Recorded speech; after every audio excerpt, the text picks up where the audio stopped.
नमस्कार दोस्तों, स्वागत है आपका हमारे YouTube चैनल जीएस भाई आकाश में। आज की इस क्लास में हम लोग इम्पोर्टेंट स्टैटिक जीके के प्रश्नों को पढ़ने वाले हैं जो आपके सभी एग्जामों के लिए बहुत ही ज़्यादा इम्पोर्टेंट होगा।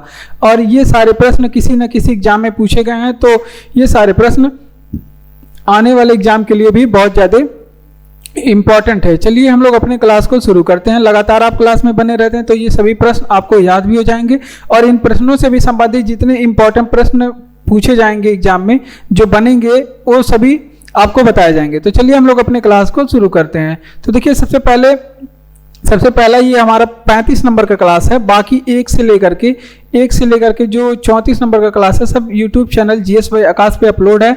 आप वहां पर जाकर के सर्च करके सब देख सकते हैं। देखिए 1866 में ईस्ट इंडिया कंपनी एसोसिएशन का गठन किस शहर में हुआ था? तो देखिए ये एक कंपनी थी ईस्ट इंडिया एसोसिएशन। इसका जो गठन हुआ था 1866 में हुआ था।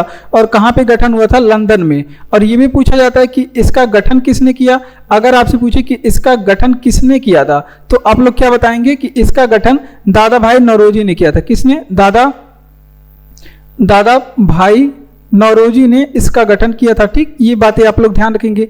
अगर आपसे पूछे दादा भाई नौरोजी ने इसका गठन किया, ठीक है। उसके बाद अगर आपसे पूछे कि दादा भाई नौरोजी के बारे में एक चीज और ध्यान रखेंगे, इनको भारत का पितामह कहा जाता है। क्या कहा जाता है? भारत का पितामह कहा जाता है। पितामह मतलब अगर आपसे पूछे कि भारत के पितामह कौन है तो आप लोग बताएंगे दादा भाई नौरोजी। अगर आपसे पूछे कि भारत के राष्ट्रपिता कौन है तो आप लोग बताएंगे किसे? तब आप लोग बताएंगे महात्मा गांधी जी को। अभी इसके बारे में देख लेंगे। एक और संगठन था जिसकी स्थापना लंदन में हुई थी। वैसे तो बहुत सारे संगठन थे। तो देखिए अगर आपसे पूछे कि इंडिया हाउस के बारे में, ये यहाँ पे एडिशनल पॉइंट आप लोग लिखेंगे इंडिया हाउस के बारे में।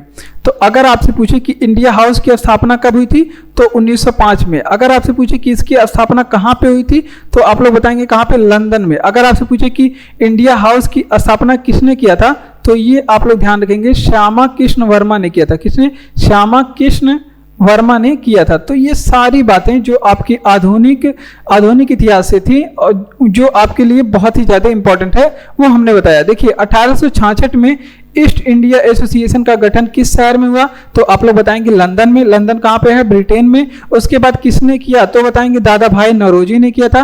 दादा भाई नौरोजी जिसे भारत का पितामह कहा जाता है, grand old man of India इन्हें बोला जाता है। उसके अलावा अगर आपसे पूछे कि इंडिया हाउस की स्थापना किसने किया तो 1905 में हुआ था। और कहाँ पे हुआ था? तो लंदन में हुआ था। और किसने किया था? तो श्याम कृष्ण वर्मा ने इसकी स्थापना किया था। तो इतनी बातें आप लोग इस प्रश्न से याद रखेंगे। अब बढ़ते हैं हम लोग अपने अगले प्रश्न पे। अंतरराष्ट्रीय मुद्रा कोष की स्थापना, देखिए आईएमएफ इसे बोलते हैं, इंटरनेशनल मॉनेटरी फंड। ठीक, आईएमएफ बोलते हैं, जिसका फुल फॉर्म भी कई बार एग्जाम में पूछा गया है। तो अब आपसे पूछ रहा है कि अंतरराष्ट्रीय मुद्रा कोष की स्थापना कब हुई थी तो देखिए एक सम्मेलन हुआ था जिसे जाना जाता है ब्रेटन वुड्स सम्मेलन के नाम से। ब्रेटन वुड्स सम्मेलन के नाम से इस सम्मेलन को जाना जाता है। और यह सम्मेलन हुआ 1944 में। कब हुआ था? 1944 में। लेकिन जो आईएमएफ है इस सम्मेलन के द्वारा जो है आईएमएफ और विश्व बैंक दोनों की स्थापना हुई। तो यहाँ पे लिख लेते हैं इस सम्मेलन के द्वारा आईएमएफ और विश्व बैंक, WB मतलब विश्व बैंक, इसकी स्थापना कब हुई थी? 1945 में गठन हुआ। इसीलिए कहीं कहीं आप लोग को 1944 भी स्थापना मिलता है, कहीं कहीं पे 1945 भी मिलता है। अगर आपसे पूछे कि आईएमएफ और विश्व बैंक दोनों का हेडक्वार्टर कहाँ पे है तो दोनों का हेडक्वार्टर आप लोग ध्यान रखेंगे कहाँ पे है? वाशिंगटन DC में दोनों का हेडक्वार्टर है। ठीक, अब आईएमएफ के बारे में कुछ चीजें ध्यान रखेंगे। अगर आपसे पूछे कि वर्ल्ड इकोनॉमिक आउटलुक कौन जारी करता है तो आप लोग बताएंगे आईएमएफ जारी करता है। वर्ल्ड इकोनॉमिक आउटलुक ये कौन सी संस्था जारी करती है? वर्ल्ड इकोनॉमिक आउटलुक ये कौन सी संस्था जारी करती है तो ये जारी करती है आईएमएफ। कौन जारी करती है? आईएमएफ के द्वारा जारी किया जाता है। और अगर आपसे पूछे कि आईएमएफ में सदस्य कितने हैं, अगर आपसे पूछ ले कि आईएमएफ में सदस्य कितने हैं तो 190 इसमें सदस्य देश हैं। नवीनतम सदस्य देश जो इसका है एंडोरा है। अगर आपसे पूछे कि आईएमएफ की मुद्रा क्या है ये भी पूछा जाता है। आईएमएफ की अगर आपसे पूछे कि मुद्रा क्या है तो एसडीआर बोलते हैं, जिसमें 5 मुद्राएं शामिल है। जिस एसडीआर का फुल फॉर्म होता है सस्टेनेबल ड्राइंग राइट होता है, ठीक, स्पेशल ड्राइंग राइट, ठीक, एसडीआर का जो फुल फॉर्म है स्पेशल ड्राइंग राइट होता है। तो ये आप लोग ध्यान रखेंगे। इसका रिवीजन कर लेते हैं। देखिए, अगर आपसे पूछे कि राष्ट्रीय मुद्रा कोष की स्थापना जिसे आईएमएफ बोलते हैं कब हुई थी, तो वो हुई थी जो है ब्रेटन वुड्स सम्मेलन के द्वारा, जो कि 1944 में सम्मेलन हुआ था। और आईएमएफ और विश्व बैंक दोनों का जो स्थापना है 1945 में इसी सम्मेलन के द्वारा हुआ था। उसके अलावा अगर आपसे पूछे कि आईएमएफ और विश्व बैंक का हेडक्वार्टर कहाँ पे है, तो वाशिंगटन डीसी में इसका हेडक्वार्टर है, जो कि अमेरिका की राजधानी भी है। उसके अलावा अगर आपसे पूछे कि वर्ल्ड इकोनॉमिक आउटलुक कौन सी संस्था जारी करता है, तो आईएमएफ के द्वारा जारी किया जाता है। सदस्य कितने आईएमएफ में 190 सदस्य देश हैं। और नवीनतम जो सदस्य देश है एंडोरा, यहाँ पे लिख लीजिए, नवीनतम सदस्य देश एंडोरा है। ये भी एग्जाम में पूछा गया कई बार। उसके अलावा आईएमएफ की मुद्रा क्या है, एसडीआर, जिसे सस्टेनेबल स्पेशल ड्राइंग राइट बोलते हैं, ठीक। ये बातें आप लोग ध्यान रखेंगे। अगला प्रश्न जो है हमारा वो इतिहास का है। कह रहा है कि पाटलिपुत्र को किसने सर्वप्रथम राजधानी बनाई। तो देखिए, सब पाटलिपुत्र की राजधानी बनाया था सबसे पहले अपनी उदयन ने बनाया था। किसने? उदयन ने। अगर आपसे पूछे कि पाटलिपुत्र नामक शहर की स्थापना किसने किया था, तो भी आप लोग बताएंगे कौन? उदयन ने इसकी स्थापना किया था। किसने? उदयन ने इसकी स्थापना किया था। अगर आपसे पूछे कि उदयन कौन से वंश का शासक था, तो ये हर्यक वंश का शासक था। कौन से वंश का शासक था? हर्यक वंश का शासक था। अगर आपसे पूछे कि हर्यक वंश की स्थापना किसने किया था, अगर आपसे पूछे कि हर्यक वंश की अगर आपसे पूछे कि स्थापना किसने किया था, तो आप लोग बताएंगे बिंबिसार ने इसकी स्थापना किया था। किसने? बिंबिसार ने हर्यक वंश की स्थापना किया था। अगर आपसे पूछे कि हर्यक वंश को और कौन से नाम से जानते हैं, तो इसे पितृहंता वंश के नाम से जानते हैं। क्या नाम से जानते हैं? पितृहंता वंश के नाम से हर्यक वंश को जानते हैं। अगर आपसे पूछे कि हर्यक वंश का अंतिम शासक कौन था, अगर आपसे पूछे कि हर्यक वंश का अंतिम शासक कौन था, तो आप लोग बताएंगे कौन था हर्यक वंश का अंतिम शासक? नागदशक था। कौन था अंतिम शासक? नागदशक था। तो ये सारी बातें आप लोग ध्यान रखेंगे, सभी एग्जाम के लिए इंपॉर्टेंट है। देखिए कौन कौन सी बातें हमने आपको बताई। तो देखिए, अगर आपसे पूछे कि पाटलिपुत्र को सबसे पहले किसने बसाया था, तो आप लोग बताएंगे उदयन ने बसाया था। किसने? उदयन ने। यहाँ पे एंडोरा नहीं बसाया था। एंडोरा आईएमएफ का 190वां देश है, ठीक। अब आगे बढ़ते हैं। देखिए, अगर आपसे पूछे कि इसकी स्थापना किसने किया था, तो इसकी राजधानी बनाने की बात उदयन ने बनाया था, और स्थापना भी किसने किया था? उदयन ने किया था, ठीक। आगे चलकर इसका नाम पाटलिपुत्र से पटना रख देता है कौन? शेरशाह सूरी, ठीक। उसके अलावा ये हर्यक वंश का शासक था। उदयन हर्यक वंश का शासक था। और हर्यक वंश की अगर आपसे पूछे कि स्थापना किसने किया था, तो बिंबिसार इसकी स्थापना करता है, जिसे पितृहंता वंश के नाम से भी जाना जाता है। किस नाम से जानते हैं? पितृहंता वंश के नाम से जानते हैं। अंतिम शासक की बात करें हर्यक वंश का, तो कौन था? नागदशक था। नागदशक हर्यक वंश का अंतिम शासक था। लेकिन एक और इंपॉर्टेंट बात आप लोग ध्यान रखेंगे, एक प्रश्न कुड़िक, तो ये पूछा जाता है हर्यक वंश में कौन से शासक को कुड़िक कहा जाता है, तो ये भी आप लोग ध्यान रखेंगे। कुड़िक किसे कहा जाता है, तो अजातशत्रु का नाम आप लोग सुने होंगे, अजातशत्रु। अजातशत्रु का अर्थ भी पूछा जाता है, जिसकी कोई भी शत्रु ना हो तो उसको बोलते हैं अजातशत्रु। तो इसका जो नाम था वो कुड़िक भी इसे बोला जाता है। तो ये भी एग्जाम में पूछा जाता है।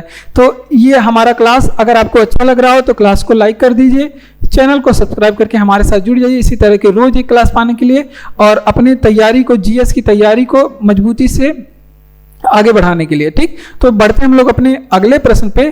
तो ये इसका पीडीएफ आप लोग टेलीग्राम चैनल का लिंक डिस्क्रिप्शन में दिया गया, आप लोग को वहां पे पीडीएफ मिलेगा।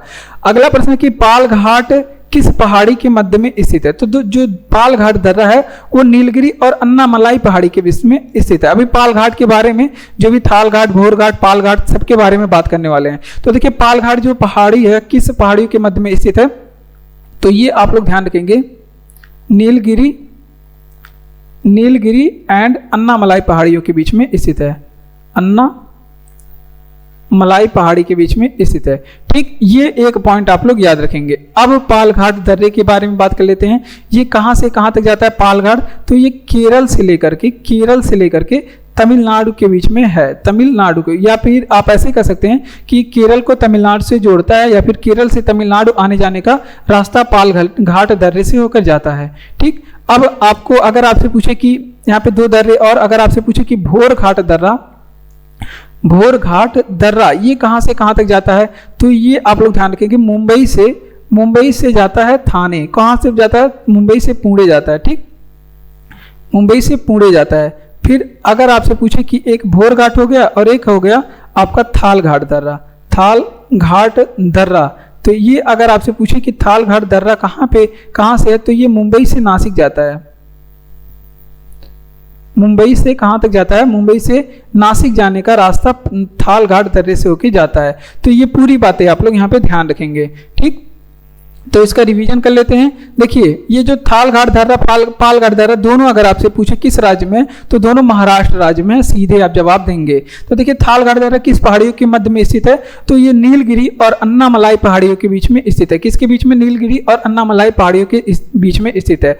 उसके अलावा ये केरल से तमिलनाडु जाने का रास्ता भी देता है, केरल से तमिलनाडु जाने का रास्ता देता है। अगर आपसे पूछे कि भोर घाट दर्रा किन पहाड़ियों के बीच में है, तो ये मुंबई से पुणे के बीच में है। किन के बीच में? मुंबई से पुणे के बीच में। उसके बाद थाल घाट दर्रा मुंबई से नासिक जाने का रास्ता देता है। ठीक, ये पूरी बातें आप लोग ध्यान रखेंगे। एक है आप लोग ध्यान रखेंगे काराकोरम दर्रा। अगर आपसे पूछे कि काराकोरम दर्रा से कहाँ के बीच में रास्ता है, तो काराकोरम दर्रे से आप लोगों के भारत से चीन जा सकते हैं। कहाँ पे? भारत से चीन जा सकते हैं। तो ये पूरी बातें आप लोग ध्यान रखेंगे। चलिए आगे बढ़ते हैं। तो देखिए अगला प्रश्न है जो कि साइंस से है। इस क्लास की खास बात ये है कि इसमें आपके जीएस के जितने भी सब्जेक्ट होते हैं सभी का रिवीजन हो जाएगा, और जो बार बार एग्जामों में प्रश्न पूछे जाते हैं, जो प्रश्न ज़्यादा पूछे जाते हैं, उन सभी प्रश्नों को आप लोग के सामने नज़र के सामने बार बार आएंगे। उसके अलावा अगर आपसे पूछे कि साइंस का प्रश्न है शराब प्रशिक्षण में पुलिस इस्तेमाल करती है, तो जो शराब परीक्षण के लिए पुलिस कौन सी तकनीक का इस्तेमाल करती है उसके बारे में आपसे पूछ रहा है। तो ये आप लोग ध्यान रखेंगे, ये आप लोग बताएंगे। Potassium dichromate, sulphur oxide, sulphuric अम्ल। ठीक, पोटेशियम डाइक्रोमेट सल्फ्यूरिक अम्ल का उपयोग करते हैं।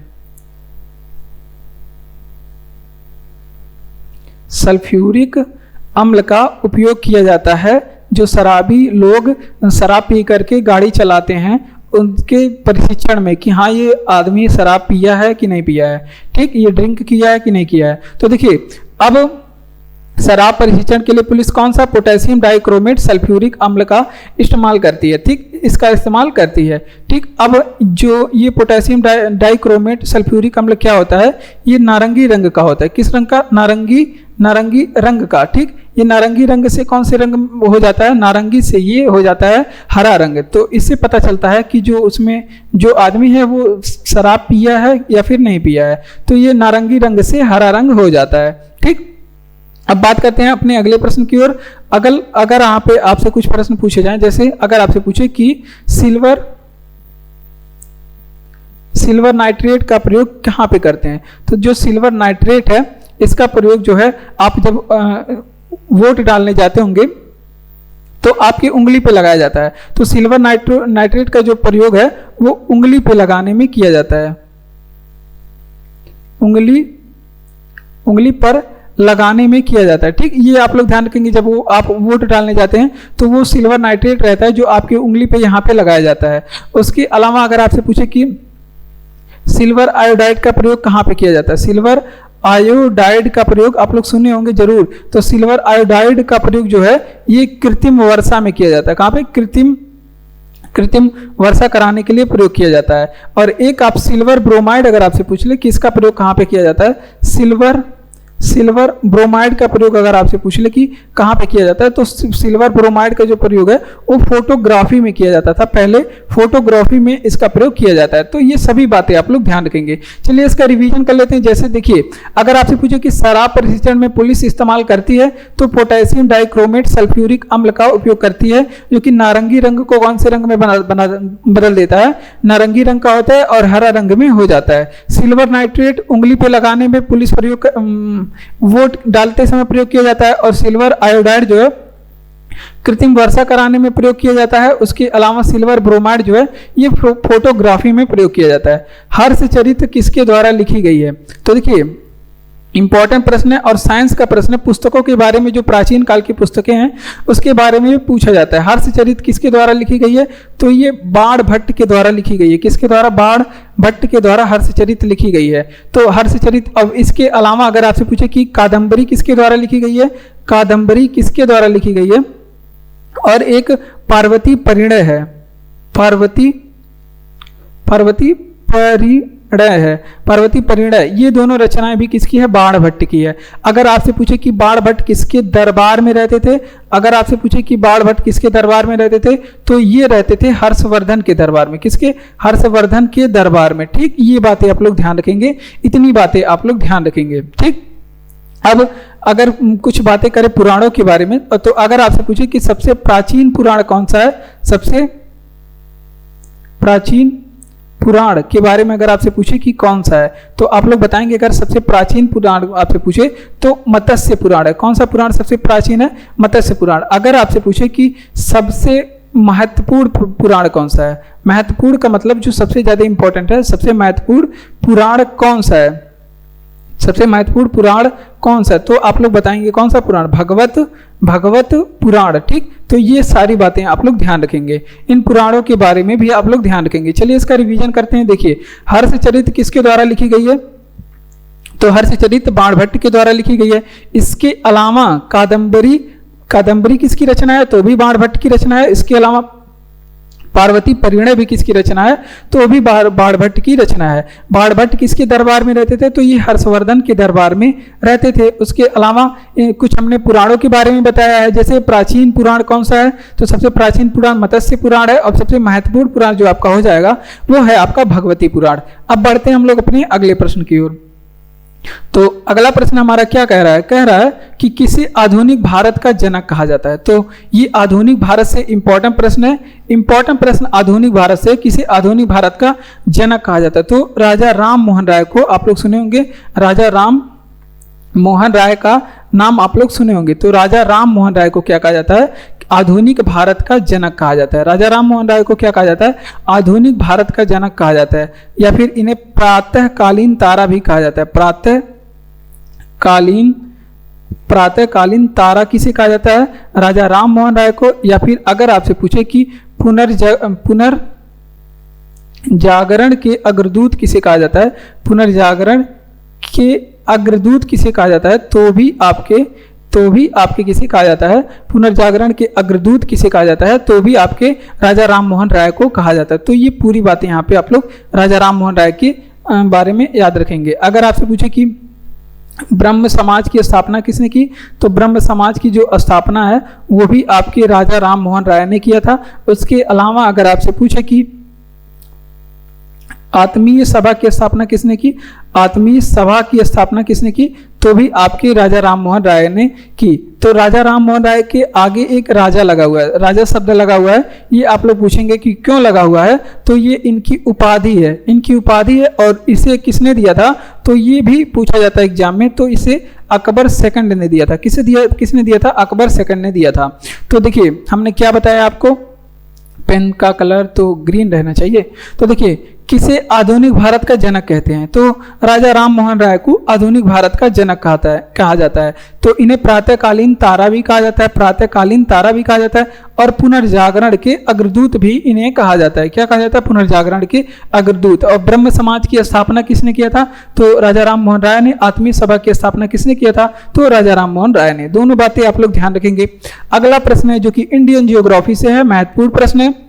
बेम्बनाद झील किस राज्य में स्थित है? तो बेम्बनाद झील जो है आपका केरल में है। और इसकी बेम्बनाद झील की विशेषता क्या है? ये भारत की सबसे लंबी झील है। कैसी झील है? भारत की सबसे लंबी झील है। उसके अलावा इसकी एक विशेषता क्या है? तो ये लैगून झील है। कैसी झील है? लैगून झील। जो ये भी पूछा जाता है कि ये किस झील का उदाहरण है? लैगून झील होते हैं, गोखुर झील होते हैं, और चिल्का झील भी आपके लैगून झील का एग्जाम्पल है। तो इसी वजह से इस तरह की बातें पूछी जाती है। तो देखिए अगर आपसे पूछे कि मालाबार तट कहाँ पे है, मालाबार तट कहाँ पे है, तो वो भी आप लोग बताएंगे कहाँ पे? केरल में है। कहाँ पे? केरल में। अगर आपसे पूछ ले कि यहाँ पे साइलेंट वैली कहाँ पे है,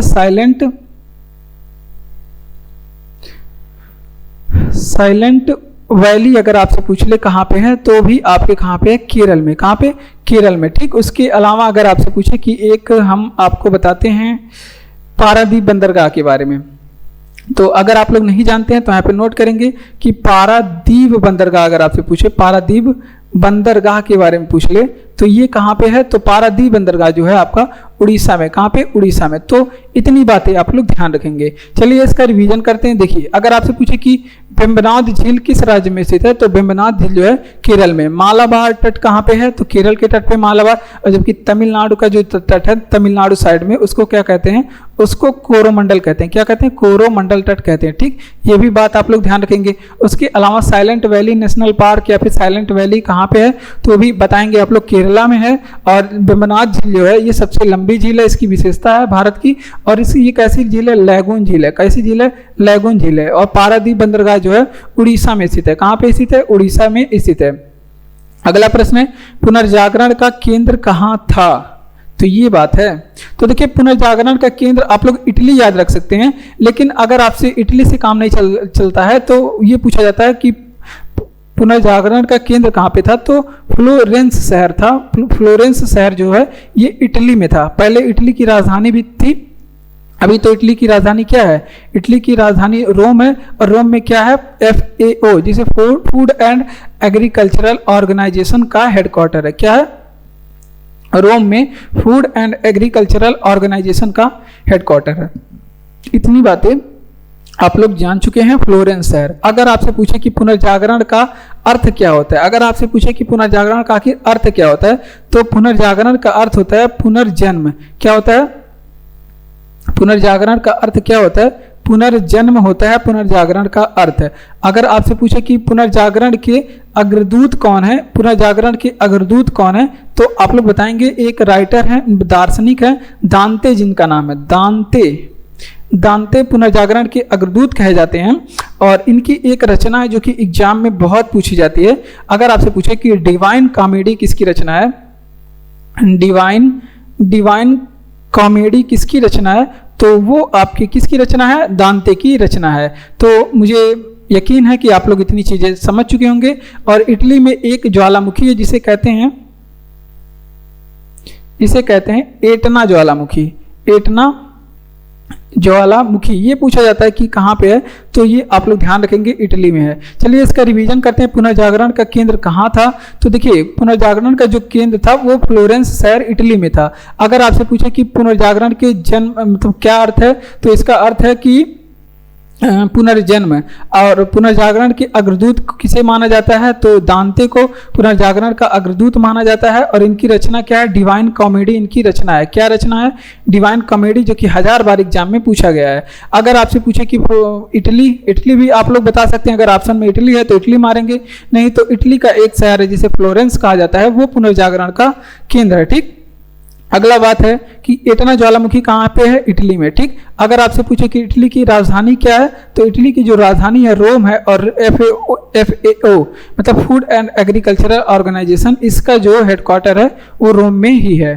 ठीक, अगला बात है कि संयुक्त राष्ट्र स्थापना दिवस किस तिथि को मनाया जाता है, तो संयुक्त राष्ट्र जो स्थापना दिवस है 24 अक्टूबर के दिन मनाया जाता है। कब मनाया जाता है? 24 अक्टूबर के दिन। लेकिन अगर आपसे पूछे कि कब स्थापना हुई थी, तो 24 अक्टूबर 1945 को UNO की स्थापना हुई थी।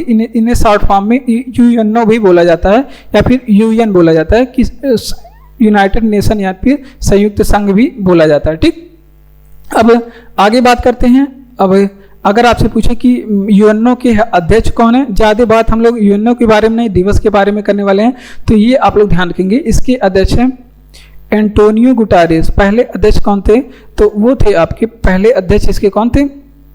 एंटोनियो गुटारेस के बारे में सबसे पहले बात करते हैं। तो एंटोनियो गुटारेस ये कहाँ के रहने वाले हैं? पुर्तगाल के रहने वाले। कहाँ के? पुर्तगाल के रहने वाले हैं। तो अभी आगे बात करते हैं। अगर आपसे पूछे कि दिवसों के बारे में, अगर आपसे पूछे कि गांधी जयंती कब मनाई जाती है, तो गांधी जयंती जिन बच्चों को नहीं पता है तो वो आप लोग ध्यान रखेंगे कि ये मनाई जाती है 2 अक्टूबर के दिन गांधी जयंती मनाई जाती है। अगर आपसे पूछे कि आपका गांधी जयंती हो गया, अगर आपसे पूछे कि विश्व शिक्षक दिवस कब मनाते हैं, विश्व शिक्षक दिवस हम लोग कब मनाते हैं, तो ये मनाते हैं हम लोग 5 अक्टूबर के दिन। कब मनाते हैं, 5 अक्टूबर के दिन। अगर आपसे पूछे कि वायुसेना दिवस कब मनाते हैं, वायुसेना दिवस कब मनाते हैं, तो वायुसेना जो दिवस है ये 8 अक्टूबर के दिन मनाते हैं। कब मनाते हैं, 8 अक्टूबर के दिन। अगर आपसे पूछे कि यहाँ पे विश्व डाक दिवस कब मनाते हैं, विश्व डाक दिवस कब मनाते हैं, तो विश्व डाक दिवस के बारे में आप लोग ध्यान रखेंगे। ये मनाते हैं 9 अक्टूबर के दिन। कब मनाते हैं, 9 अक्टूबर के दिन मनाते हैं। ठीक, अब आगे बात करते हैं संयुक्त राष्ट्र संघ की स्थापना दिवस किस तिथि को मनाया जाता है, तो ये 24 अक्टूबर 1945 को मनाते हैं। कब मनाते हैं, 24 अक्टूबर 1945 को। इसके अध्यक्ष कौन है, एंटोनी गुटारेस हैं। कौन है अध्यक्ष इसके, एंटोनी गुटारेस हैं। उसके बाद ये पुर्तगाल के रहने वाले हैं। विश्व शिक्षक दिवस कब मनाते हैं, विश्व डाक दिवस जो है 9 अक्टूबर के दिन मनाते हैं। और गांधी जयंती जो है 2 अक्टूबर के दिन आप लोग मनाते हैं। लड्डू खाते हैं जो स्कूल में बंटता है। और विश्व शिक्षक दिवस 5 अक्टूबर के दिन मनाते हैं। और वायुसेना दिवस जो है हम लोग 8 अक्टूबर के दिन मनाते हैं। कीट दंश से खुजली किसके कारण होती है, तो देखिए कीट दंश की बात करें, जो कीड़े मकोड़े काटते हैं, ये बायो का प्रश्न है और साइंस से प्रश्न है। तो देखिए इसके बारे में हम लोग बात कर लेते हैं, कीट दंश आखिर होता क्या है। तो इसमें कौन सा एसिड होता है, तो इसमें होता है फॉर्मिक एसिड। कौन सा एसिड होता है, फॉर्मिक अम्ल होता है। ये बातें आप लोग ध्यान रखेंगे। अब कुछ अम्लों के बारे में पूछ लेते हैं। सबसे पहले अगर आपसे पूछ ले कि यहीं पे कीटों का अध्ययन क्या कहा जाता है, कीटों का अध्ययन क्या कहलाता है, तो जो कीटों का अध्ययन होता है उसे एंटोमोलॉजी कहते हैं। क्या कहते हैं, एंटोमोलॉजी कहते हैं कीटों का अध्ययन। ठीक, ये बातें आप लोग ध्यान रखेंगे। अब सिरका में अगर आपसे पूछ ले कौन सा अम्ल होता है, ये सभी पूछा जाता है सिरका में, तो इसमें एसिटिक अम्ल होता है। कौन सा अम्ल होता है, एसिटिक अम्ल सिरका में। अगर आपसे पूछे कि सेब में कौन सा अम्ल होता है, सेब में, तो ये आप लोग बताएंगे कि मैलिक अम्ल होता है। कैसा अम्ल होता है, कौन सा अम्ल, मैलिक अम्ल होता है सेब में। ठीक, अगर आपसे पूछे कि वहीं पे इमली में कौन सा अम्ल होता है, इमली में, तो आप लोग बताएंगे टर्टरिक अम्ल होता है। कौन सा अम्ल, टर्टरिक अम्ल इमली में पाया जाता है। ठीक, इसी तरह से पूछा जाएगा कि दही में कौन सा अम्ल पाया जाता है, दही पूछ ले या फिर दूध पूछ ले, दोनों में आपके लैक्टिक अम्ल पाए जाते हैं। कैसे अम्ल पाए जाते हैं, लैक्टिक अम्ल पाए जाते हैं। तो ये बातें आप लोग ध्यान रखेंगे।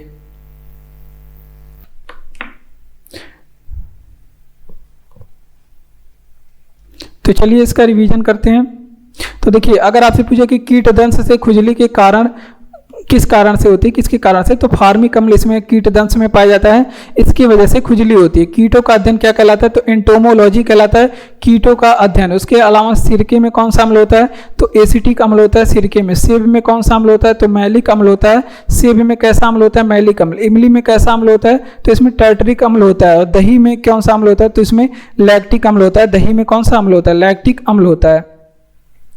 अगला प्रश्न कि विश्व में पहली परमाणु बम आपदा कब हुई, तो विश्व में जो पहला परमाणु बम आपदा है ये कब हुई थी, ये हुई थी 6 अगस्त 1945 को। 6 अगस्त 1945 को छोड़ा गया था। कहाँ पे बम, हिरोशिमा पे, नागासाकी में। सबसे पहले नागासाकी में छोड़ा गया था, नागासाकी में छोड़ा गया था। नागासाकी कहाँ पे पड़ता है, जापान में। और बम का नाम जो है वो लिटिल बॉय था। क्या नाम था, लिटिल बॉय बम का नाम था। तो ये आपके अमेरिका पे छोड़ा गया था, सॉरी जापान पे छोड़ा गया था। छोड़ा किसने था, अगर ये भी पूछे छोड़ा किसने था, छोड़ा कहाँ था, छोड़ा कहाँ गया था, जापान पे। अगर आपसे पूछे कि किसने छोड़ा था, किसने मतलब बम गिराया था, तो ये बताएंगे आप लोग कौन गिराया था, अमेरिका ने जापान पे परमाणु बम मारा था। और दूसरा वाला जो था वो 9 अगस्त को मारा गया था, 9 अगस्त 1945 को। और 9 अगस्त जो 1945 में ये कहाँ पे गिरा गया था, पहला वाला जो गिरा था वो हिरोशिमा पे गिरा था। वही तो मैं बता रहा हूँ, पहला वाला अगर आपसे पूछे कहाँ पे गिरा था, वो हिरोशिमा पे गिरा था। और दूसरा वाला जो इसी का एक शहर है, जापान का ये एक शहर है जिसे बोलते हैं नागासाकी, नागासाकी में गिरा था। और ये इस जो बम था इसका नाम था फैटमैन। क्या नाम था, फैटमैन। मैन इस बम का नाम था। तो ये पूरी बातें आप लोग ध्यान रखेंगे। चलिए इसका रिवीजन करते हैं। देखिए अगर आपसे पूछे कि विश्व में पहली परमाणु बम आपदा कब हुई, तो विश्व में जो पहली परमाणु आपदा है वो 6 अगस्त 1945 को हुई थी।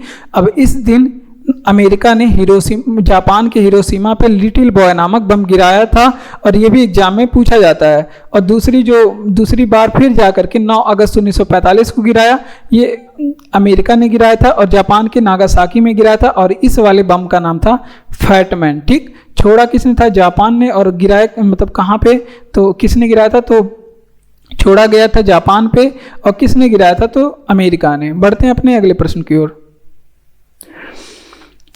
और हमारा अगला प्रश्न कह रहा है कि किताब उल हिंद किसके द्वारा लिखी गई है। तो किताब उल हिंद पूछ ले, या फिर आपसे पूछ ले कि तारीख ए हिंद, तो ये दोनों पुस्तकें किसने लिखी थी, तो ये पुस्तकें आपके लिखी थी अलबरूनी ने। किसने, अलबरूनी ने ये दोनों पुस्तकें लिखी थी। अगर आपसे पूछे कि किताबुल हिंद का अर्थ क्या होता है, तो इसका अर्थ भी आप लोग नोट करेंगे। इसका अर्थ होता है भारत की खोज। क्या होता है इसका अर्थ, भारत की खोज होता है। तो ये भी आप लोग ध्यान रखेंगे। अब अलबरूनी के बारे में बात कर लेंगे थोड़ा, ये किसके साथ भारत आया था, तो ये आप लोग ध्यान रखेंगे। ये मोहम्मद, अगर आपसे पूछे कि ये किसके साथ भारत आया था, तो ये महमूद गजनवी के साथ में भारत आया था। किसके साथ, महमूद गजनवी के साथ में भारत आया था। ठीक, और भी जैसे अगर आपसे पूछ ले कि यहाँ पे एक राइटर का नाम आप लोग बताएंगे। अगर आपसे पूछे कि अकबरनामा के लेखक कौन है, अकबरनामा के लेखक कौन है, तो अकबरनामा के लेखक अबुल फजल हैं। कौन है, अबुल फजल हैं। ठीक, इतनी बातें आप लोग ध्यान रखेंगे। चलिए आप लोग इसका रिवीजन करिए। देखिए अगर आपसे पूछे कि किताबुल हिंद नामक पुस्तक किसके द्वारा लिखी गई, या फिर तारीख ए हिंद नामक पुस्तक किसके द्वारा लिखी गई, तो ये दोनों पुस्तकें लिखे बनने वाला कौन है, अलबरूनी। किताबुल हिंद का मतलब होता है भारत की खोज, और ये किसके साथ भारत आया था, तो महमूद गजनवी के साथ में भारत आया था। अकबरनामा पूछ ले किसने लिखा था, तो अबुल फजल ने अकबरनामा लिखा था। द्रव्यमान ऊर्जा संरक्षण का प्रतिपादन किसने किया था, तो अल्बर्ट आइंस्टीन का नाम आप लोग सुने होंगे। किसने किया था, अल्बर्ट आइंस्टीन ने इसका प्रतिपादन किया था। और द्रव्यमान ऊर्जा इन्होंने संरक्षण का एक इन्होंने समीकरण बताया था। कौन सा समीकरण था, समीकरण जो आप लोग याद रखेंगे, इसका समीकरण था E बराबर mc²। क्या था, E बराबर mc², इसका इनका समीकरण था। अगर एक प्रश्न और आप लोग बताएंगे, अगर आपसे पूछे कि भारत का आइंस्टाइन किसे कहा जाता है, भारत का आइंस्टीन किसे कहा जाता है, तो भारत का जो आइंस्टीन है वो नागार्जुन को कहा जाता है। किसे कहा जाता है, भारत का आइंस्टीन किसे कहा जाता है, नागार्जुन को कहा जाता है। तो ये भी इंपॉर्टेंट प्रश्न आपके एग्जाम के लिए, भारत का आइंस्टीन नागार्जुन को कहा जाता है। और आइंस्टीन के बारे में आप लोग ध्यान रखेंगे।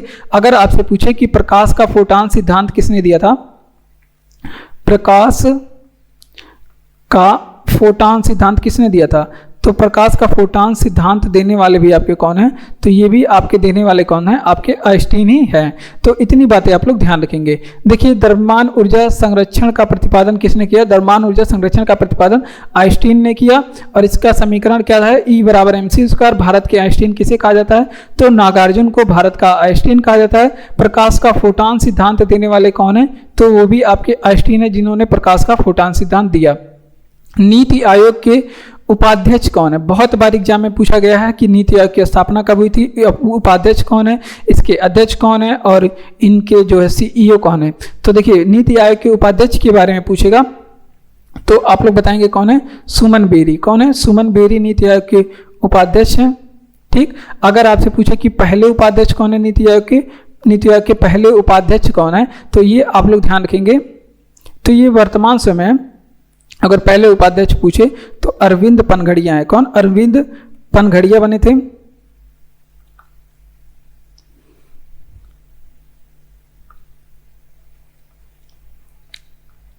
अरविंद पनघड़िया बने थे नीति आयोग के पहले उपाध्यक्ष। ठीक, पहले उपाध्यक्ष। और नीति आयोग के अगर आपसे पूछे कि अध्यक्ष कौन है, तो ये प्रधानमंत्री होते हैं। और प्रधानमंत्री वर्तमान समय कौन है, तो मोदी जी हैं। तो ये नीति आयोग के अध्यक्ष रहेंगे। अगर आपसे पूछे कि नीति आयोग के जो है नीति आयोग के वर्तमान समय में सीईओ कौन है? तो वो भी है आपके वीवीआर सुब्रमण्यम। ठीक, सुब्रमण्यम है, वीवीआर सुब्रमण्यम। तो ये है नीति आयोग के सीईओ। और उसके अलावा अगर आपसे पूछे कि नीति आयोग के पहले सीईओ कौन थे? पहले सीईओ तो वो थे आपके सिंधु श्री खुल्लर थे। ये भी आप लोग ध्यान रखेंगे, सिंधु श्री खुल्लर थे। ठीक, तो ये बातें आप लोग ध्यान रखेंगे। चलिए आगे बढ़ते हैं। देखिए, अगर आपसे पूछे कि भारत नीति आयोग की उपाध्यक्ष, अगर स्थापना के बारे में पूछे तब ये इसकी स्थापना, नीति आयोग की स्थापना भी आप लोग ध्यान रखेंगे। 1 जनवरी 2015 को इसकी स्थापना हुई थी। देखिए, नीति आयोग के उपाध्यक्ष पूछे तो सुमन बेरी हैं। वर्तमान नीति आयोग के उपाध्यक्ष कौन है? सुमन बेरी हैं। और पहले इसके जो है उपाध्यक्ष अरविंद पनघड़िया है। कौन है? अरविंद पनघड़िया है। अध्यक्ष कौन है इसके? प्रधानमंत्री मोदी जी हैं। और क्योंकि बाय डिफ़ॉल्ट इसके अध्यक्ष कौन होते हैं? मोदी, मतलब प्रधानमंत्री जी होते हैं। उसके अलावा सीईओ कौन है? वीवीआर सुब्रमण्यम इसके सीईओ। और पहले अध्यक्ष जो हैं इसके पहले सीईओ कौन है? सिंधु श्री खुल्लर जी हैं। स्थापना 1 जनवरी 2015 को हुई थी। कब हुई थी? 1 जनवरी 2015 को हुई थी। योजना आयोग के नाम चेंज करके नीति आयोग रखा गया। अगर आपको क्लास अच्छा लग रहा है तो चैनल को सब्सक्राइब करिए, वीडियो को लाइक करिए, शेयर करिए अपने दोस्तों में, और कमेंट बॉक्स में कमेंट करके बताइए क्लास आपको कैसा लग रहा है और क्या क्या चीज़ें इसमें आपको चाहिए। और पीडीएफ का लिंक जो है, टेलीग्राम चैनल का लिंक जो है डिस्क्रिप्शन में दिया गया है, आप वहां पर जाकर के इसका पीडीएफ पा सकते हैं। बढ़ते हैं हम लोग अपने अगले प्रश्न की। इसमें कह रहा है कि रासायनिक परिवर्तन का उदाहरण है, कि मतलब कौन कौन से इसमें रासायनिक परिवर्तन के उदाहरण है। तो देखिए, जो रासायनिक परिवर्तन के उदाहरण होते हैं वो जैसे हो गया कागज का जलना। कागज का जलना, ये जलकर एक बार खत्म हो जाएगा, फिर उससे आप कागज नहीं बना सकते। फिर उसके अलावा कुछ और रासायनिक परिवर्तन बताते हैं। जैसे आपको हो गया, जैसे हो गया दूध से दही बनना। ये क्या हो गया? दूध से दही, ये भी आपके रासायनिक परिवर्तन। एक बार दूध से दही बन गया, फिर आप लोग उसको वापस दूध से दही से दूध नहीं बना सकते। उसके अलावा अगर आपसे पूछे कि चावल से भात बनना। चावल से जो भात बनाया जाता है, देखिए चावल को पहले पकाया जाता है, फिर जो पक करके जो आता है वो उसको भात बोला जाता है। लेकिन शहर के लोग क्या हैं, वो उसको भी चावल बोलते हैं। लेकिन बोल भी सकते हैं क्योंकि चावल से ही बना है, लेकिन गांव में जो बोला जाता है वो सही है, भात उसको बोला जाता है। ठीक, और उसके अलावा फिर अगर आपसे पूछे कि कोयले का जलना, जैसे एक बार कोयला जल करके खत्म हो जाएगा, कोयला का जलना, तो आप लोग उसे दोबारा फिर उससे दोबारा आप लोग क्या नहीं बना सकते? कोयला नहीं बना सकते। एक बार जल जाएगा तो उससे दोबारा कोयला भी नहीं बना सकते। तो दहन, जितने भी दहन होते हैं, जितने भी प्रकार के दहन होते हैं, वो सभी रासायनिक परिवर्तन के एग्जाम्पल होते हैं। मतलब कोई भी चीज़ जल गया तो वो रासायनिक परिवर्तन होगा, इसे आप लोग ध्यान रखेंगे। तो देखिए, रासायनिक परिवर्तन में क्या हो रहा है कि मतलब जो प्रोडक्ट बन रहा है उसे आप लोग रिवर्स वही प्रोडक्ट नहीं बना सकते। तो इस वजह से इन सभी परिवर्तन को क्या कहा जाता है? रासायनिक परिवर्तन। एक होता है आपका भौतिक परिवर्तन। कैसा परिवर्तन होता है? भौतिक परिवर्तन होता है। तो भौतिक परिवर्तन किसे कहा जाता है? जैसे आप लोग जल में चीनी का घुलना, तो चीनी का घुलना ये कैसा परिवर्तन है? तो ये एक भौतिक परिवर्तन है। देखिए, चीनी आप जल में घोल देंगे, फिर उसके बाद उसको जल को वाष्पित करके वापस आप लोग चीनी प्राप्त कर सकते हैं। फिर जैसे आपसे पूछे कि कांच का टूटना, ये कैसा परिवर्तन है? तो कांच का जो टूटना हो गया वो कैसा परिवर्तन है? तो वो भी आपके भौतिक परिवर्तन है। एक बार टूटे हुए कांच को कलेक्ट करके आप लोग उसे हीट दे करके फिर से दोबारा कांच बना सकते हैं। ठीक, उसे दोबारा कांच बना सकते हैं। तो इस वजह से ये हो जाएगा भौतिक परिवर्तन। उसके अलावा अगर आपसे पूछे कि पानी का जमना, पानी का जमना, तो पानी का जमना कैसा परिवर्तन है? देखिए, पानी का जमना भी भौतिक परिवर्तन है, क्योंकि एक बार पानी जम जाएगा फिर आप लोग उसको पिघला करके दोबारा पानी बना सकते हैं। तो इसमें क्या हो रहा है कि मतलब जो बना हुआ प्रोडक्ट है उससे फिर से रिवर्स होकर के वही प्रोडक्ट बनाया जा सकता है, और रासायनिक परिवर्तन में ऐसा नहीं किया जा सकता। इसी वजह से रासायनिक परिवर्तन अलग होते हैं और भौतिक परिवर्तन अलग होते हैं। तो इससे आप लोग अंतर समझिए। ठीक, रासायनिक परिवर्तन के उदाहरण कैसे? जैसे कागज का जलना हो गया, दूध से दही बनना हो गया, चावल से भात बनना हो गया, कोयले का जलना हो गया। तो ये सभी रासायनिक परिवर्तन के एग्जाम्पल हैं। और भौतिक परिवर्तन जैसे कांच का टूटना हो गया और चीनी का घुलना हो गया, पानी का जमना हो गया। तो इससे फिर से वही प्रोडक्ट बनाया जा सकता है। अगला प्रश्न गोल्डन राइस से। गोल्डन राइस बहुत ही मतलब इंपॉर्टेंट है। तो देखिए सुनहरी गोल्डन चावल क्या है, तो ये ट्रांसजेनिक चावल होते हैं। कैसे चावल होते हैं? ट्रांसजेनिक चावल होते हैं, जिन्हें लैब में बनाया जाता है, लैब में से तैयार किया जाता है, तो उसे बोलते हैं गोल्डन राइस या सुनहरी चावल बोलते हैं। ठीक, और गोल्डन राइस में एक विटामिन पाया जाता है, ये पूछा जाता है तो इसमें कौन सी विटामिन पाई जाती है, तो इसमें आप लोग ध्यान रखेंगे विटामिन ए की बहुलता होती है। किसकी बहुलता होती है? विटामिन ए की। अगर आपसे पूछे कि अगर आप चावल ज़्यादा धुल देते हैं तो उससे कौन सा विटामिन नष्ट हो जाता है, ये भी एग्जाम में पूछा जाता है, तो उससे विटामिन B1 नष्ट हो जाता है, जिसे थायमीन बोलते हैं। और चावल से संबंधित कुछ अगर आपसे पूछे कि अंतर्राष्ट्रीय चावल अनुसंधान कहाँ पे है, अंतर्राष्ट्रीय चावल अनुसंधान कहाँ पे है, तो ये आप लोग ध्यान रखेंगे कहाँ पे है? फिलीपींस में है। अंतर्राष्ट्रीय चावल अनुसंधान कहाँ पे है, तो ये फिलीपींस में। ठीक, ये बातें आप लोग ध्यान रखेंगे कहाँ पे? फिलीपींस। और फिलीपींस कहाँ पे है? मनीला में है। मनीला की जो राजधानी है फिलीपींस है। फिलीपींस की राजधानी मनीला है, तो अंतर्राष्ट्रीय चावल अनुसंधान कहाँ पे स्थित है? वो मनीला में स्थित है। और अगर आपसे पूछे कि राष्ट्रीय चावल अनुसंधान, ये राष्ट्रीय चावल अनुसंधान कहाँ पे स्थित है, तो ये कटक में स्थित है। कहाँ पे? कटक। और कटक कहाँ पे स्थित है? उड़ीसा में। तो ये भारत वाला है और वो जो है विश्व वाला है। तो अगर अंतर्राष्ट्रीय चावल अनुसंधान पूछे तो कहाँ पे? फिलीपींस में। अगर राष्ट्रीय चावल अनुसंधान पूछे तो कटक उड़ीसा में स्थित है। तो दोनों बातें आप लोग यहाँ पे ध्यान रखेंगे। अब बढ़ेंगे हम लोग अपने अगले प्रश्न की ओर। अगला प्रश्न क्या है कि टीपू सुल्तान की राजधानी कहाँ थी, तो टीपू सुल्तान की जो राजधानी है वो आपके कहाँ पे थी? आपके श्रीरंगपट्टनम थी। क्या थी? श्रीरंगपट्टनम इनकी राजधानी थी। ठीक, ये बातें आप लोग ध्यान रखेंगे। टीपू सुल्तान के बारे में आप लोग ध्यान रखेंगे, इनके पिता कौन थे, तो टीपू सुल्तान के पिता हैदर अली थे। कौन थे? हैदर अली टीपू सुल्तान के पिता थे, जो कि बहुत ही फेमस थे। अब ये पूछा जाता है कि ये टीपू सुल्तान कहाँ का शासक था। अगर आपसे पूछे कि ये कहाँ का शासक था, तो आप लोग बताएंगे कर्नाटक का शासक था। कहाँ पे? कर्नाटक का ये शासक होता है। टीपू सुल्तान कहाँ का शासक होता है? कर्नाटक का शासक। कर्नाटक मतलब मैसूर का। यहाँ पे लिखेंगे टीपू सुल्तान कहाँ का शासक था, तो ये बताएंगे आप लोग मैसूर का। मैसूर यानी कि कर्नाटक में पड़ता है। ठीक, ये बातें आप लोग ध्यान रखेंगे। अब आगे बात कर लेते हैं। अगर आपसे पूछे कि टीपू सुल्तान की मृत्यु कब हुई थी, 1799 में, जो कि बहुत ही ज़्यादा इंपॉर्टेंट है, ये भी पूछा जाता है। तो चतुर्थ आंग्ल मैसूर युद्ध में,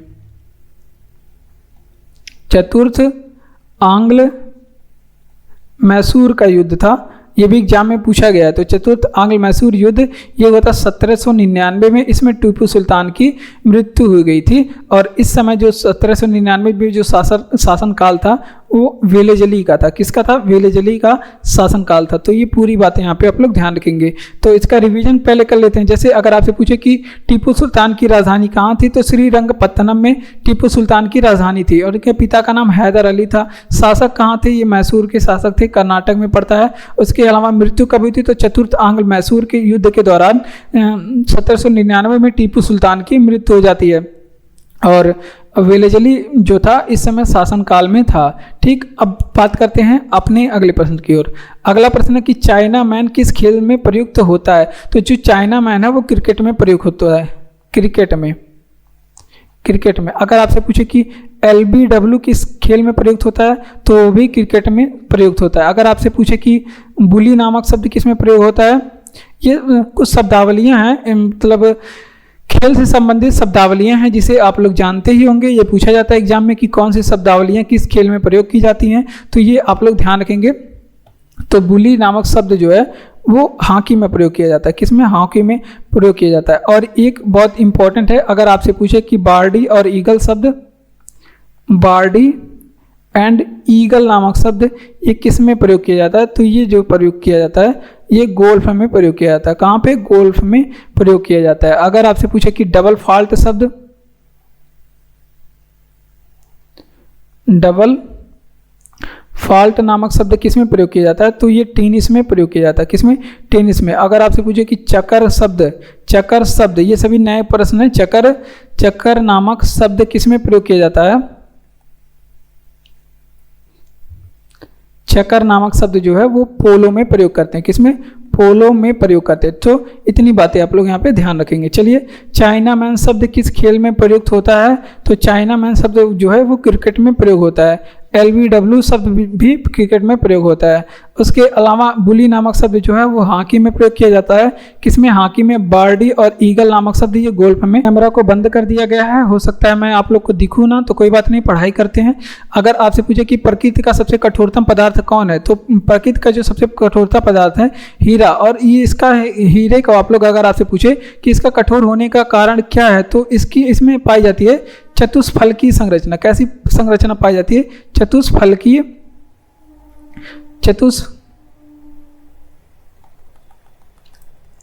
कैसी संरचना पाई जाती है? चतुष्फलकीय संरचना पाई जाती है। कैसी संरचना? चतुष्फलकीय। इसकी मतलब बनावट कैसी होती है? चतुष्फलकीय संरचना होती है। इस वजह से ये क्या होता है, थोड़ा कठोर होता है, बहुत ज़्यादा कठोर होता है। अगर आपसे पूछे कि कार्बन का शुद्धतम रूप क्या होता है, कार्बन का सबसे शुद्धतम रूप क्या होता है, तो कार्बन का जो सबसे शुद्धतम रूप है वो होता है आपका क्या होता है? हीरा। अब एक हीरे के बारे में और आप लोग जानते हैं क्या? आप लोग अगर आपसे पूछे कि आप लोग कोहिनूर हीरा के बारे में जानते हैं, तो ये आप लोग बताएंगे कि जो कोहिनूर हीरा था, कोहिनूर हीरा, इसके बारे में ये आप लोग बताएंगे कि ये कहाँ से मिला था। अगर आपसे पूछे तो वो मिला था आपके गोलकुंडा की खान से। कहाँ पे मिला था? गोलकुंडा की खान। गोलकुंडा की खान के बारे में बात करें तो यहाँ से मिला था कोहिनूर हीरा। अगर आपसे पूछे कि सबसे भारी धातु क्या है, तो सबसे भारी धातु के बारे में अगर आपसे पूछ ले तो आप लोग बताएंगे कि ओस्मियम है। क्या है? ओस्मियम। ठीक। अगर आपसे पूछे कि सबसे हल्की धातु कौन सी है, सबसे हल्की धातु कौन सी है, तो आप लोग बताएंगे क्या है? लिथियम सबसे हल्की धातु है। क्या है? लिथियम। तो इतनी बातें आप लोग ध्यान रखेंगे। चलिए, प्राकृत का सबसे कठोरतम पदार्थ क्या है? हीरा है। क्यों कठोर होता है? क्योंकि इसमें चतुष्फलकीय संरचना होती है, इसकी वजह से ये कठोर होता है।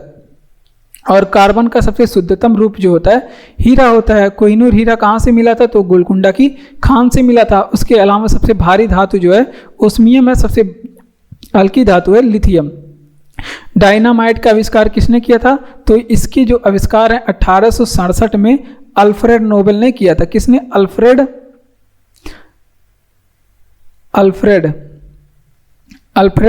नोबेल ने इसका आविष्कार किया था। और इन्हीं के याद में, अल्फ्रेड नोबेल के याद में जो है, इनके याद में जो है 1901 से नोबेल पुरस्कार दिया जाता है। किसे?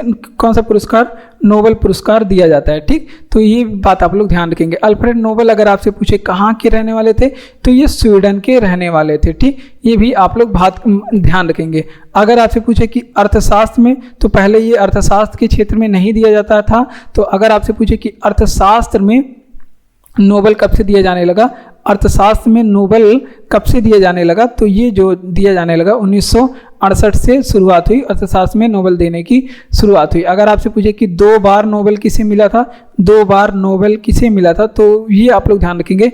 सबसे पहले 2 बार नोबेल जो है मैडम क्यूरी को दिया गया था।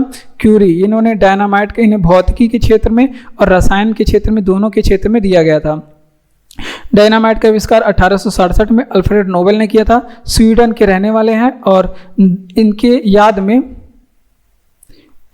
याद में जो है नोबेल पुरस्कार दिया जाने लगा 1901 से, और नोबेल पुरस्कार की शुरुआत हुई। अब अर्थशास्त्र में नोबेल 1968 से दिया जाने लगा। 2 बार नोबेल पाने वाली मैडम क्यूरी जी हैं। बढ़ते हैं अपने अगले प्रश्न की ओर। अगला प्रश्न है कि जलियांवाले बाग में गोली चलाने का आदेश किसने दिया था? किस आदेश जनरल ने दिया था? तो ये दिए थे जनरल ओ डायर ने। किसने दिया था? जनरल ओ डायर ने। और जनरल ओ डायर की हत्या किसने की थी? तो इसकी हत्या ऊधम सिंह ने किया था। किसने? ऊधम सिंह ने आगे चल करके इनकी हत्या किया था। ठीक। लंदन में जाकर के मारे थे। ठीक। अगर आपसे पूछे कि ये जलियांवाला जो घटना है ये कब हुआ था, तो ये बात आप लोग ध्यान रखेंगे। ये 13 अप्रैल 1919 की घटना है। कब हुई थी? 13 अप्रैल 1919 की घटना जलियांवाला बाग हत्याकांड। अगर आपसे पूछे कि कहाँ पे हुआ था तो ये बताएंगे आप लोग अमृतसर में हुआ था। कहाँ पे? अमृतसर में। और अमृतसर कहाँ पे पड़ता है? पंजाब में। कहाँ पे? पंजाब में, अमृतसर में ये घटना हुआ था। उसके अलावा अगर आपसे पूछे कि इस समय वायसराय कौन थे, वायसराय कौन थे? तो इस समय वायसराय थे चेम्सफोर्ड। कौन थे? चेम्सफोर्ड इस समय वायसराय थे। ठीक, तो ये भी बातें आप लोग ध्यान रखेंगे। अब इसके जलियांवाले बाग हत्याकांड की जांच के लिए एक समिति बनाई गई थी, जांच समिति बनाई गई थी। तो ये पूछा जाता है कि इसमें जांच समिति में कौन था, तो इसे कौन सी समिति जांच की थी? तो हंटर समिति बनाई गई थी, हंटर समिति इसके जांच के लिए। तो ये पूरी बातें आप लोग यहाँ पे ध्यान रखेंगे। चलिए इसका रिवीजन कर लेते हैं कि देखिए जलियांवाले बाग हत्याकांड में गोलीबारी का आदेश किस जनरल ने दिया? तो ओ डायर ने। ओ डायर, आर डायर दोनों ऑप्शन में रहता है, तो आदेश दिया था ओ डायर ने। अब चलाया किसने था? तो आर डायर ने गोली चलाया था। ठीक, तो ये बातें आप लोग ध्यान रखेंगे। अब इन ओ डायर की हत्या लंदन में जाकर के ऊधम सिंह ने किया था। कहाँ पे? ऊधम सिंह ने लंदन में जाकर के किया था। 13 अप्रैल 1919 की घटना है, जलियांवाला बाग हत्याकांड अमृतसर पंजाब में हुआ था और इस समय वायसराय चेम्सफोर्ड थे। जांच समिति, हंटर समिति बनाई गई। आगे बढ़ते हैं। ऑस्कर पुरस्कार का संबंध किससे है? तो जो ऑस्कर पुरस्कार है इसका जो संबंध है इसका फिल्म से है। फिल्म से ऑस्कर पुरस्कार की जो है संबंध है। अगर आपसे पूछे कि ऑस्कर पुरस्कार दिए जाने की शुरुआत कब से हुई थी, तो इसकी जो शुरुआत है 1929 में दी शुरुआत हुई थी। अब इसका जो है ऑस्कर पुरस्कार का अन्य नाम अगर आपसे पूछ ले अन्य किस नाम से जानते हैं, तो इसमें इसको एकेडमी अवार्ड के नाम से भी जानते हैं। एकेडमी, इसको क्या बोलते हैं? एकेडमी, इसे एकेडमी अवार्ड के नाम से भी जानते हैं। क्या बोलते हैं इसे? एकेडमी अवार्ड के नाम से भी जानते हैं। और जो है ऑस्कर पुरस्कार पाने वाली भारत में पहली महिला कौन है? पहली ऑस्कर पुरस्कार पाने वाली पहली भारतीय महिला कौन है? अगर आपसे पूछे ऑस्कर पुरस्कार पाने वाली पहली भारतीय महिला कौन है, तो वो है आपके भानु अथैया। भानु अथैया को मिला था। और क्यों मिला था? तो भानु अथैया फिल्म गांधी में गांधी जी का कॉस्ट्यूम डिजाइन की थी। तो ये भी आप लोग ध्यान रखेंगे। कौन सा फिल्म था? फिल्म गांधी था और इसमें क्या की थी? ये गांधी जी का कॉस्ट्यूम डिजाइन की थी। क्या की थी? कॉस्ट्यूम जो उनके पहनने का कपड़ा था वो डिजाइन की थी। ठीक, तो ये भी आप लोग ध्यान रखेंगे। और इन्हें मिला था कब? 1983 में। कब मिला था? 1983 में इन्हें ऑस्कर पुरस्कार मिला था। अब वहीं ग्रैमी पुरस्कार अगर आपसे पूछ ले कि किस खेल से संबंधित है, किससे संबंधित है, तो ग्रैमी पुरस्कार जो है तो ये संबंधित है संगीत से। किससे संबंधित है? संगीत से। इसके अलावा अगर आपसे पूछे कि ज्ञानपीठ पुरस्कार की संबंध किससे है? ज्ञानपीठ पुरस्कार तो ये संबंधित है साहित्य से। किससे संबंधित है? साहित्य से। ठीक, इतनी बातें आप लोग ध्यान रखेंगे। तो इसका रिवीजन कर लेते हैं। ऑस्कर पुरस्कार का संबंध किससे है? तो फिल्म से है ऑस्कर पुरस्कार का संबंध। शुरुआत हुआ था 1929 में। इसे एकेडमी अवार्ड भी कहा जाता है। इसके अलावा ग्रैमी पुरस्कार संगीत में दिया जाता है और ज्ञानपीठ पुरस्कार जो है वो साहित्य के क्षेत्र में दिया जाता है।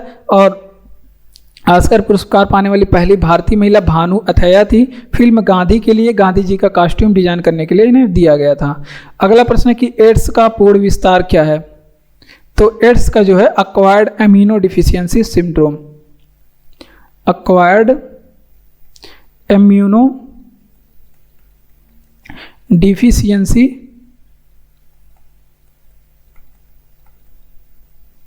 डिफिशियंसी सिंड्रोम, ये है आपका एड्स का पूर्ण रूप। ठीक, और एड्स जो है इसका संक्रमण किस वजह से होता है? इसका जो संक्रमण है, एड्स का जो संक्रमण है ये वायरस से फैलता है। और वायरस इसमें कौन सा होता है? तो इसमें HIV वायरस होता है। कौन सा वायरस होता है? HIV नामक वायरस होता है। अगर आपसे पूछे कि हम लोग विश्व एड्स दिवस कब मनाते हैं, तो ये भी आप लोग ध्यान रखेंगे 1 दिसंबर के दिन मनाते हैं। ठीक, तो इतनी बातें यहाँ पे इससे याद रखेंगे। देखिए एक्वायर्ड एमिनो डिफिशियंसी सिंड्रोम इसका पूर्ण रूप होता है और संक्रमण ये वायरस के कारण से होता है। इसमें HIV नामक वायरस होता है। एड्स दिवस हम लोग 1 दिसंबर के दिन मनाते हैं। बढ़ते हैं हम लोग अगले प्रश्न की ओर। अगला प्रश्न है कि डीऑक्सी राइबो न्यूक्लिक किसका फुल फॉर्म है? तो ये है डी ऑक्सी राइबो न्यूक्लिक अम्ल DNA का। अगर RNA का पूछ ले, RNA का, तो इसको कहते हैं RNA का राइबो न्यूक्लिक अम्ल। क्या कहते हैं? राइबो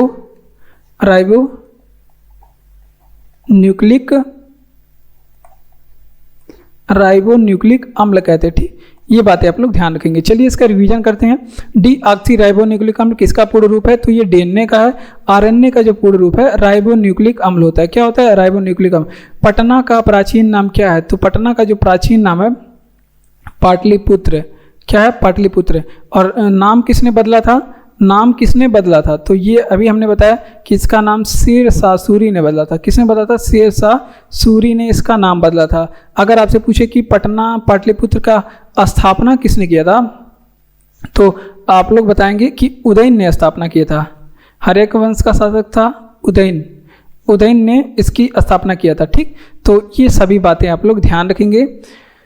पाटलिपुत्र, पटना। और तीसरी बौद्ध संगीति, ये जो पाटलिपुत्र थी ये जो है मौर्य साम्राज्य की राजधानी भी थी। अगर आपसे पूछे कि मौर्य साम्राज्य की राजधानी क्या थी, तो उतने समय मौर्य साम्राज्य की राजधानी पटना ही थी। और एक होता थर्ड बौद्ध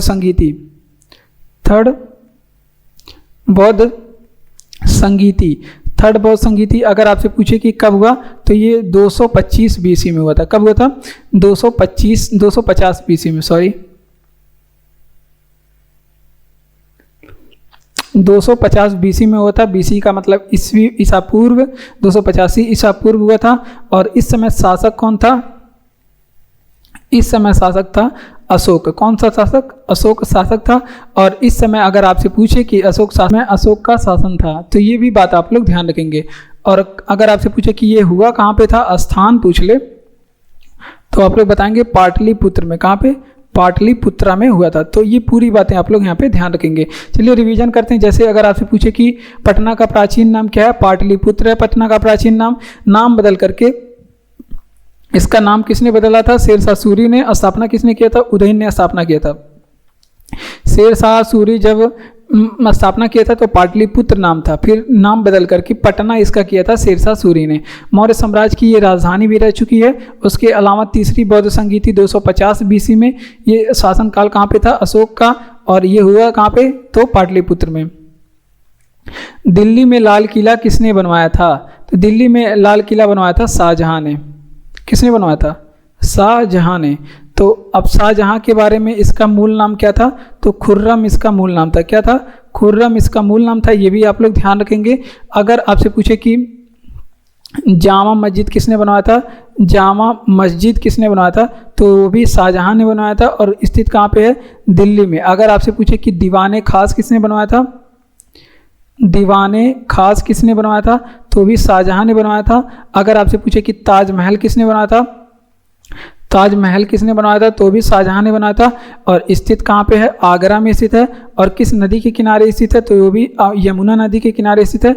और किसकी याद में बनवाया था? तो भी आप लोग बताएंगे मुमताज की याद में बनाया था। इनकी बीवी थी मुमताज, उनके याद में बनवाया था। तो ये भी बातें आप लोग ध्यान रखेंगे। चलिए रिवीजन कर लेते हैं कि दिल्ली में लाल किला किसने बनवाया था? तो शाहजहां ने बनवाया था। और इनका मूल नाम क्या था? खुर्रम था। जामा मस्जिद भी शाहजहां ने बनवाया था। और दीवाने खास भी शाहजहां ने बनवाया था। और ताजमहल भी आगरा में किसने बनवाया था? शाहजहां ने यमुना नदी के किनारे मुमताज की याद में बनाया था। ठीक, बढ़ते हैं अपने अगले प्रश्न की ओर। और नेताजी सुभाष राष्ट्रीय खेल संस्थान कहाँ स्थित है? तो ये पटियाला में स्थित है। कहाँ पे? पटियाला जो कि एक पंजाब का शहर है। कहाँ पे? पंजाब का शहर है। लेकिन एक शहर और है जहाँ पे अमीर खुसरो का जन्म हुआ था। तो अमीर खुसरो का जन्म कहाँ पे हुआ था? वो हुआ था पटियाली में। और पटियाली कहाँ पे पड़ता है? तो ये उत्तर प्रदेश में पड़ता है। कहाँ पे? उत्तर प्रदेश में। ठीक, और हम अगर आपसे पूछे कि हमारा राष्ट्रीय खेल क्या है, तो हमारा जो राष्ट्रीय खेल है वो है हॉकी। क्या है हमारा राष्ट्रीय खेल? हॉकी है। अगर आपसे पूछे कि हम लोग राष्ट्रीय खेल दिवस कब मनाते हैं? राष्ट्रीय खेल दिवस कब मनाते? तो राष्ट्रीय जो खेल दिवस है वो 29 अगस्त को मनाते। कब मनाते? 29 अगस्त। और इस दिन किसका जन्मदिन होता है? जन्मदिन इस दिन किसका होता है? तो ये होता है मेजर ध्यानचंद के जन्मदिन। मेजर ध्यानचंद के जन्मदिन पे मनाया जाता है। ठीक, तो ये बातें आप लोग ध्यान रखेंगे। तो इसका रिवीजन करेंगे। देखिए, नेताजी सुभाष राष्ट्रीय खेल संस्थान कहाँ पे स्थित है? पटियाला में स्थित है, जो कि पंजाब में पड़ता है। जबकि अगर आपसे पूछे कि अमीर खुसरो का जन्म कहाँ पे हुआ था, तो पटियाली में हुआ था, जो कि उत्तर प्रदेश में पड़ता है। हमारा राष्ट्रीय खेल हॉकी है। राष्ट्रीय दिवस 29 अगस्त के दिन मनाया जाता है। और इस दिन किसका जन्मदिन होता है? तो मेजर ध्यानचंद का जन्मदिन पे हम लोग मनाते हैं। नेहरू ट्रॉफी किस खेल से संबंधित है? तो देखिए, खेल से संबंधित प्रश्न है, ये हॉकी से संबंधित है। किससे संबंधित है? हॉकी से संबंधित है। और उसके अलावा अगर आपसे पूछे कि फुटबॉल से संबंधित कौन सा कप है, तो ये बताएंगे मर्डेका कप,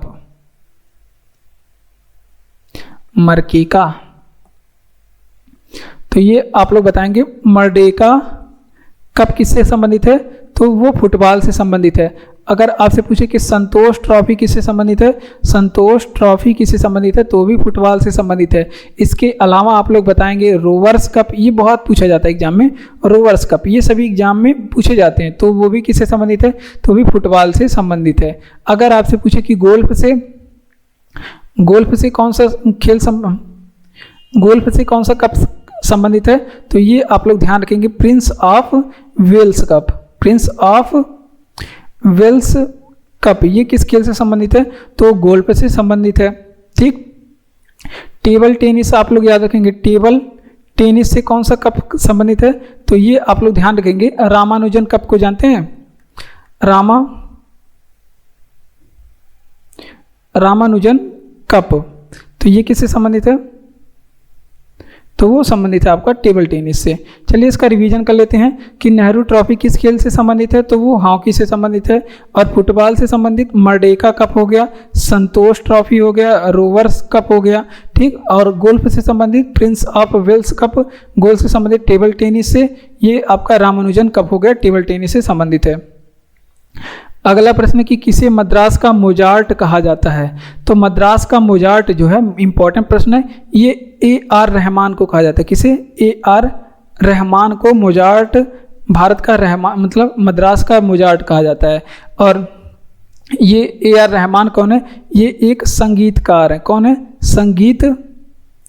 संगीतकार है। ठीक। ए.आर. रहमान कौन है? एक भारतीय संगीतकार हैं। और इनने